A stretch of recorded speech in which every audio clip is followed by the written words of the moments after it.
Our livestock guardian dog went viral. He's almost at 6 million views on his one video. His mom actually went viral recently as well. Packs of wolves took him down. We had lost another dog right before. It was hour by hour. They didn't know he was gonna make it through the night. We got so much hate from people saying that we shouldn't be making him risk his life. We were animal abusers.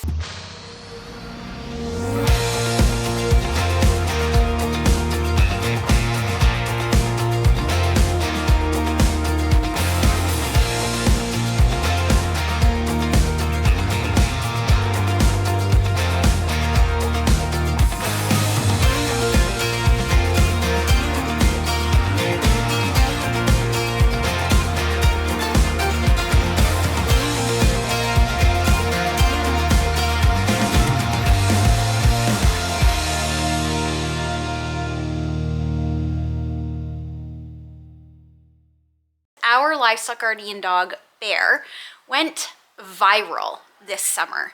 He was unfortunately injured on the job and never expecting it to explode on the internet. He's almost at 6 million views on his one video. We had a ton of new subscribers. I love that so many people fell in love with Bear because he's honestly the sweetest boy ever and he knows his job. The other reason people might be here is his mom actually went viral recently as well. And so he's gotten so much attention. We started getting a ton of hate because people just don't really understand about livestock guardian dogs or about Bear and his situation. Questions that are coming at us. Do we put his life in danger? Why do we only have one livestock guardian dog? And so I thought I would come on here and do a quick video to introduce you to Bear. If you missed what happened in the summer, what went on, give you an update on how he's doing now, what his life is like here on the farm, and answer some of your burning questions. I know a lot of people are here for horse content, but we have so much else going on the farm. We've got registered goats that we have chickens, of course, Bear and livestock guardian dogs. I'm gonna start posting other videos about everything else that's going on the farm in addition to the horse stuff. So if you're here for horse stuff, it's still gonna stick around. But if you're here for Bear, knowing what's going on with him, if you're here for livestock guardian questions, I'm gonna help answer those in a series of videos that I'm gonna do. Before we get into the video, go ahead and click the subscribe button and hit the bell to select all so you don't miss any of our videos. Be sure to follow us on Instagram and TikTok as well for extra content and behind the scenes footage. Let's meet the dog that broke the internet this summer. Come here, Bear. Come here, buddy. Come say hi to everyone. It's raining outside and so I don't want to be outside. This boy does though. Good boy. So this is Bear. He is our 3-year-old livestock guardian dog. He is part Great Pyrenees, part Anatolian Shepherd. So for anyone who's not familiar with Anatolian Shepherd, it's an American term. These dogs come from Turkey. You'll see sometimes they're referred with Kangal interchangeably, and other times they're referred to as a separate breed. There's lots of discussion and debate around that, but he is a ferocious guy when he needs to be, but he is sweet as pie the rest of the time. So this summer what happened is we went to a horse show. We were gone for the morning. In the meantime, we had goats that were in labor and were due to deliver anytime. So we got home from the horse show around lunchtime, came in, got the horse trailer unloaded, checked on the horses, checked on the animals, topped up food, water, spent some time playing with Bear. Then we noticed that the goat was a little further along in her labor, and so we popped inside quick for a bite to eat so that we would be ready if she needed any assistance in her labor. Bear curled up at the barn and he was sleeping right outside this stall actually because we had turned this into a birthing stall, and he was just keeping an eye on his goats. We were in for not even 5 minutes when I got an alert on my phone from his collar, came out. He was back at the barn, didn't look like he had moved, was happy, wagging his tail, just sitting here lying down, head up. We thought nothing of it. And then when we looked closer, we saw he had a tiny, tiny little gash on his chin. We didn't know what that was from. We checked him all over. There was no issues. We were touching him, no other injuries, and he wasn't having any issues with us touching any of his legs or any spots on his body. And then we had him stand up and we noticed he was favoring one leg. Wasn't having any complaints with us touching anywhere, but because he had the injury and he was favoring that leg, which is not like him, we got on the phone to the emergency vet because it was the weekend, and the nearest hospital was half an hour away from us that was able to accept him. Rushed him down, thinking he maybe fell and somehow hurt his leg. I didn't know if it was maybe broken. That's what we were taking him down for. When we actually walked in, he hopped out of the van, no problem, wasn't favoring his leg anymore, walked right into the vet office and seemed happy as can be, was checking out the other dogs in there. And we were, for a minute, a little embarrassed that we made such a big deal of it and rushed him down. But they had said, like, look, he's here already, so let's just take him back and we'll just do a quick check on him and then you guys can go home. And minutes later, they came out and they had said he's crashing, and it turned out he had internal injuries. He had a collapsed and bruised lung. They needed authorization to do CPR and what life-saving measures we were willing to authorize. We had to sign for like a blanket amount that they were able to go up to. We told them, do whatever you need to do. They had said if we hadn't brought him in when we did, if we would have waited at all, he wouldn't have made it. And long story short, over the next week, he was in the hospital. He had to be sedated most of the time. He was hooked up to machines and they were pulling fluid out of his chest. It was filling up faster than they could remove it. They didn't know if he was gonna need a surgery. The surgery that he was gonna require, they didn't even know who would be able to perform it. That was going to be at a minimum $15,000. We had a daughter going to university. We had some other things that had come up that we had had to spend a lot of money on. So normally we have money reserved towards our animals, but it just happened at a really bad time and we didn't know how we were gonna cover it. We had friends and family reaching out saying that they were gonna help us out. Everyone who meets Bear loves Bear. Every day that week, it was hour by hour. They didn't know if he was gonna make it through the night. They didn't know if he was gonna make it through the day. We were getting updates sporadically throughout the day, sporadically throughout the night. It was awful. It was awful not knowing. We were going and seeing him during the day and sitting with him, but he was sedated and so he didn't know. And so the first post that I had put up was the first time that we went to the vet that he wasn't sedated and he saw us. So he hadn't known we were there every day, but we were, and he was so excited to see us. He was going back and forth between each of us. He was so happy. It absolutely broke us having to leave him because he still wasn't better at that point to be able to come home. He was still going on machines periodically. He was having setbacks. Some days he was doing good and then he would have a big setback. And so we unfortunately had to leave him. But soon enough, he was able to come home. So it had been about a week when he came home. He was on strict bed rest. Try keeping a livestock guardian dog. Still. So he wasn't allowed to really be moving. He wasn't allowed to go for a walk. He wasn't allowed to be outside. He had to stay still, calm, in air conditioning. And this is a dog who hates the inside of a house and he hates floors, he hates furniture. Bear doesn't love appliances. He doesn't like the dishwasher. Doesn't like the noise that the stove makes when you turn it on. Garbage because it smells delicious. Yeah, he's like, oh, garbage. There's something good in there. He hates the washer and dryer. He hates and the TV. Yeah, the thing he hates the absolute most is the TV. So nobody can have a TV on around here. He was extremely destructive in the house. So things Bear has done since he's been in the house, even under watch. What have we done? We smashed eggs that Julia collected from the coop all over the floor so you could eat them. That was a hard temptation to resist. I didn't even think he'd be able to get it. She had it on a shelf at the back of a counter. This boy is a master escape artist and mischief maker, so he has to be really watched carefully. He figured out how to open the exterior door so that he could get outside. So now we have to watch that. When we locked the door, he tried chewing the window frame. Bear. No, Hey. down. Good boy. We had furniture chewed. Our bed frame is completely destroyed. He destroyed all dog beds because he doesn't like dog beds. He was chewing antique furniture. He was ripping up chairs. He was extremely destructive. Not his fault. It's to be expected because all of this is so new to him. He's used to being in a barn and not a house, and he's very unhappy in the house. He wants to be out in the barn with his animals. So he's doing really good considering everything that he's been through and how different life in a house is. And he's on bed rest, which he's not happy about.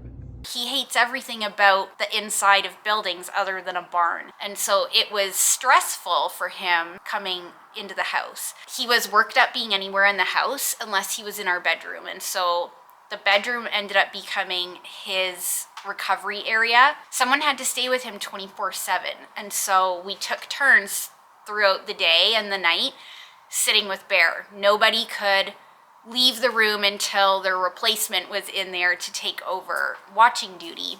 He wouldn't eat out of our dog dishes here. He wanted his horse food pan.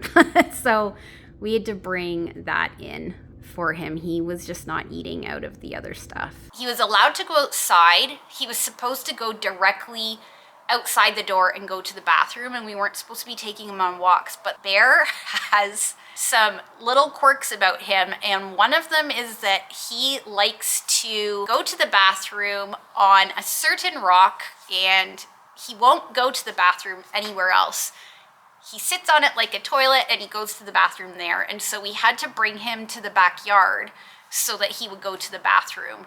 And then we would bring him right back. Once the weather started, if it was cooler, sometimes early in the morning, we would go out with him and just sit at the tree for a few minutes so that he could feel like he was guarding, because he was becoming so depressed in the house that we were concerned that would set him back. He had such a hard time not being with his animals. He was barking all night, trying to ward off predators because he could hear things going on outside the house, and he just wanted to be with his animals. So we were bringing the animals over to him when he was in the backyard, or we were bringing him just to the edge of the barn so he could see them and walking back to the house that way. Luckily, everything is right close to the house, and so he didn't have to go very far just to be able to see his animals. Even if it was in the distance, it helped him. He also liked our room because he could see the animals from the window in our room, and so he would stay there and sleep there. So one of the biggest mistakes we did make when we got a livestock guardian dog was not house training him.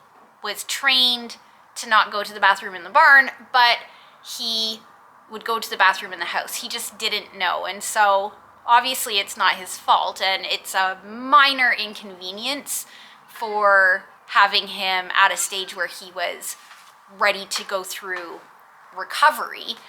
We thought we were going to lose him, and so him going to the bathroom in the house was not a concern at all. But that was just one of the things that we had to work through. So I actually have to follow him around the house if he's out here, because the doors, the furniture, everything, he just doesn't understand it.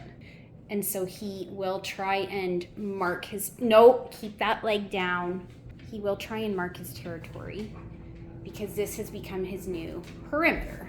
So he just needs to smell everything, know what's going on, but we can't leave him alone for even a second. He gets into everything. He is not loving life in the house. Over time, he did get better. I'd have to look back, but I think it ended up being about 8 weeks that he was on beds, like strict bed rest.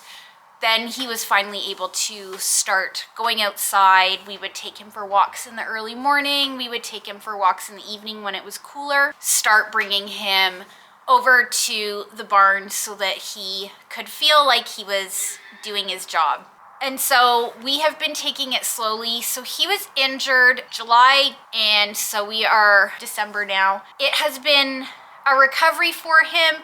He recovered initially fairly quickly. It was just the full recovery period to make sure there were no other setbacks is long. And from the time he came home, we have stuck to strict vet orders and followed everything to the T. And we went back and forth to vets for multiple checkups and gave him all the care he needed. He's recovered amazing. You would never know that this dog was fighting for his life a few months ago. He is right back to doing what he loves doing. It is, again, only in the day that he is out.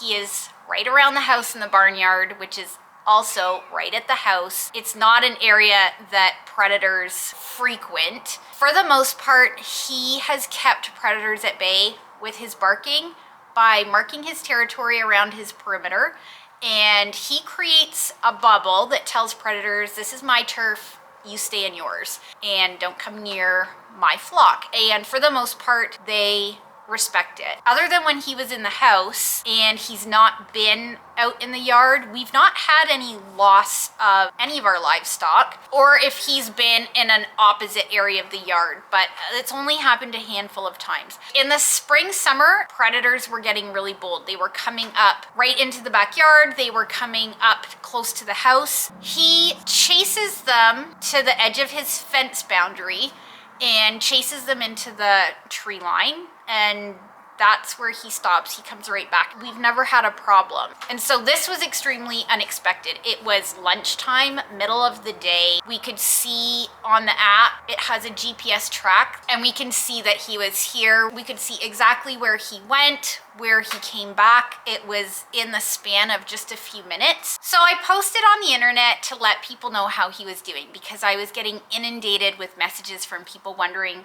how he was, and so it was just easier to post on Instagram and TikTok and let friends, family, and our viewers from our YouTube channel know how he was doing. Well, we had almost no following on our other socials, so I wasn't thinking anything of it, but somehow it triggered an algorithm and he went absolutely viral. People were so concerned about him, sending us well wishes, which was so nice, but we got so much hate, which we weren't used to because we're just a little family farming YouTube channel, and for the most part we haven't had any issues with that. We had so much hate from people saying we were animal abusers for having a livestock guardian dog, that we didn't care about our animals, that we should be retiring him, that we shouldn't be making him risk his life. Packs of wolves took him down. One of the comments on one of the videos said something about we had lost another dog right before this. Not true. we did not lose another dog. Most of it was not true. Most of it was information that people just didn't understand about us, about livestock guardian dogs, about Bear's situation in particular. A lot of it was born from love and care of animals, which I can absolutely appreciate. But I just wanted people to know that that is not at all what Bear's situation is. We had journalists reaching out to us to post his story on prominent internet sites and news media sites. It was unreal and definitely not something we were expecting. No, we did not make any money from views. We had no intention of using our injured animal to garner attention. I did not take up the journalists on their offers. We were just honestly focused on his recovery and kind of shut all the other stuff out. We have about 10 acres that is paddocks and around the house, barnyard. And then the rest of our acreage is all forest, and we back onto a ravine. And so we have a high wildlife population around here. In our area, there are coyotes, wolves, bears, and then smaller predators like raccoon, fox. Well, we've never had bears on our property. In the surrounding properties, there are. So the main predator issues that we have here that are coming up to our livestock are fox, coyote, and coy wolves. For anyone that doesn't know much about coyotes, coyotes can actually clear a 6-foot fence no problem, and they can clear up to 9 feet. So fencing is really not an option for farming. It's not cost effective either. We could never afford to fence off the forest. So we have our animals fenced. We have electric fencing around on top of that. but it still wasn't enough. We make sure that where our animals stay at night is as secure as possible. So when we moved here, the coyotes were really coming up. They would come up in the middle of the day, they would circle our house, we would see in the snow their footprints like literally all around our foundation. Come here, buddy, where are you going? It's like, I got work to do. Okay, we'll go grab him in a minute. Some of the predators would come right up to our house right when we were outside with the animals. We had a fox go after the horses, trying to bite at their feet. Now, a fox isn't gonna do anything to a horse, but it could injure their leg. We ended up trying everything we could. Nothing was working. And so we decided to get a livestock guardian dog. Bear, his breed, is one of the oldest breeds in the world. They date back thousands and thousands of years, and it is in their genes instinctively to protect and work with their livestock and to stay with their livestock. He came to our farm as a puppy.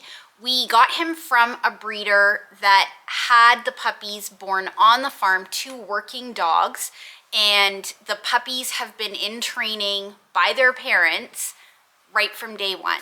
So puppies were born in the barn. They've only ever known the barn. They only have grown up with livestock around them, and they've not been in a house. So Bear didn't know the difference when he came here of living in the barn to the house. He wanted to be out in the barn with his livestock, which is good. It's what we want, but it's a little bit of work to rewire our thinking as humans to be okay with letting our dog sleep out in the barn. We would be trying to drag him in the house. He would have paws on the door, like as if we were torturing him to come into the house. And when we saw how happy he was in the barn, it was a little bit easier. So we set him up with a cozy bed in the barn and tried to have blankets for him and toys.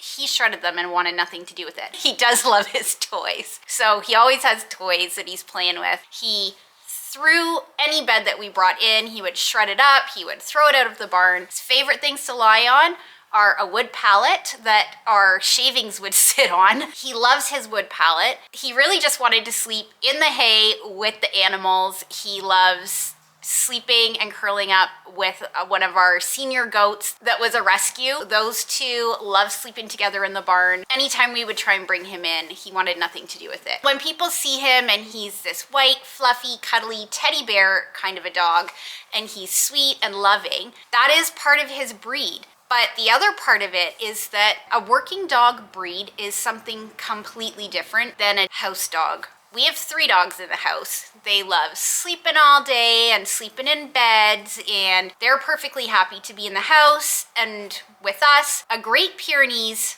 they're amazing family dogs. And so a lot of people think that they are this family dog who's super sweet and gentle. That is totally them, but they are also ferociously protective. Very often you will find Great Pyrenees in shelters because people just don't understand what they're getting when they get a livestock guardian dog breed. That is not to say at all that they can't be wonderful pets, that there are not Great Pyrenees out there that have wonderful lives in the city. It's just in that breed, they are thousands of years instincts built into those genes to guard animals and to protect farms. And so that is what Bear does, and he does an excellent job at it. So different livestock guardian dogs are going to protect differently. Some, their first instinct is to attack. Others, they're more hurting the animals. Others are staying close to the animals and keeping an eye on them. Others roam perimeters. So often you'll have farmers who have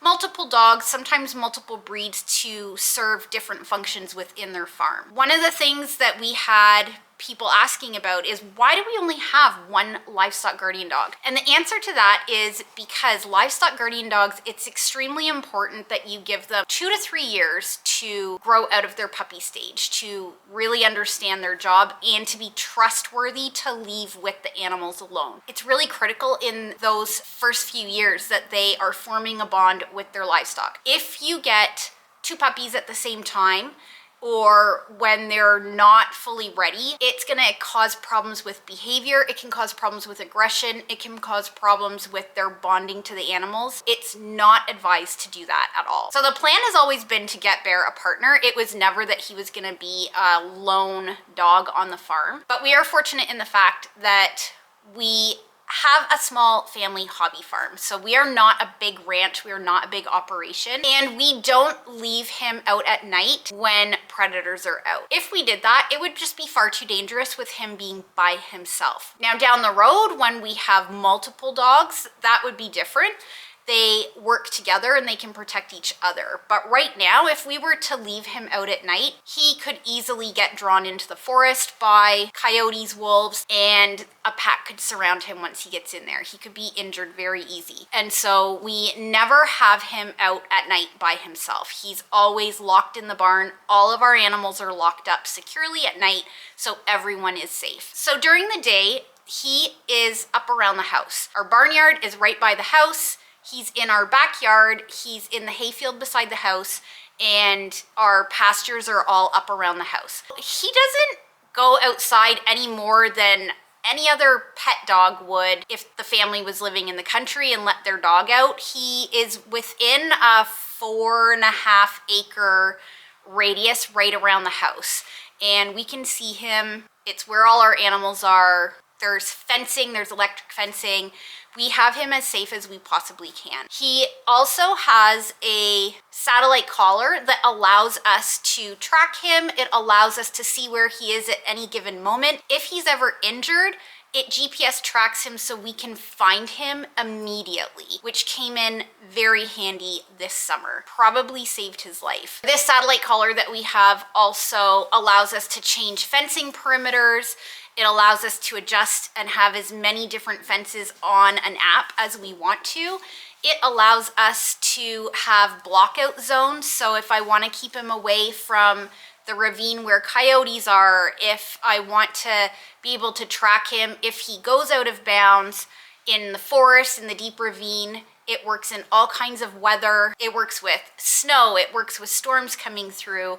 And so that is another investment that we made for him to just give him that extra layer of protection. So I'm gonna do a more in-depth video on that collar so that if anyone is interested, you can see how it works for us. It's a collar we purchased ourselves, and it's just an honest review of how we find this collar. So it is not that we do not care about our dog. We love him dearly. He is extremely important. He's an important member of our family, an extremely important member of this farm because he keeps the animals safe for us.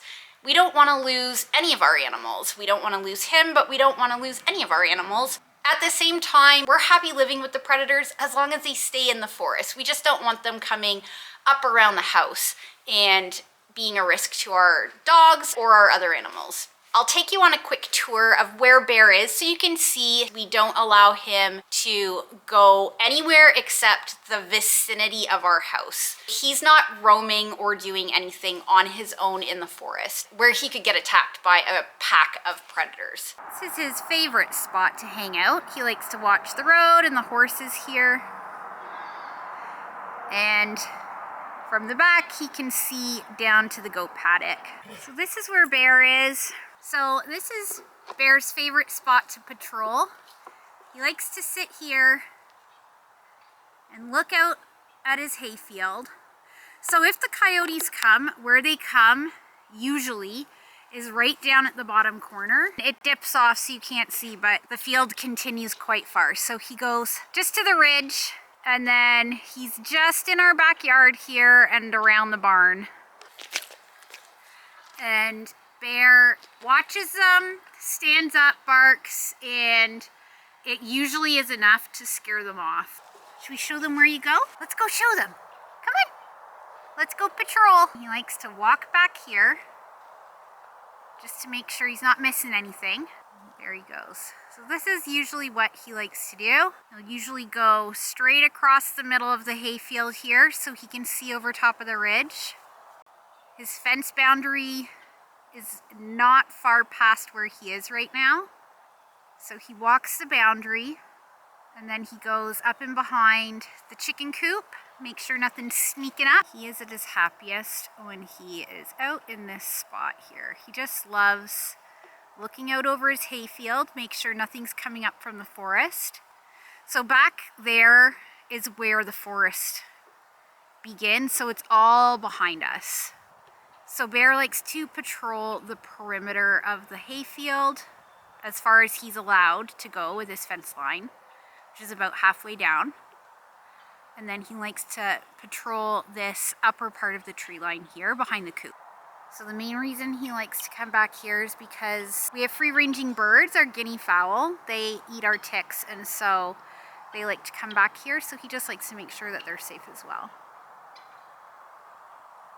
We've got fencing all up along the ridge going into the ravine, all different deterrents.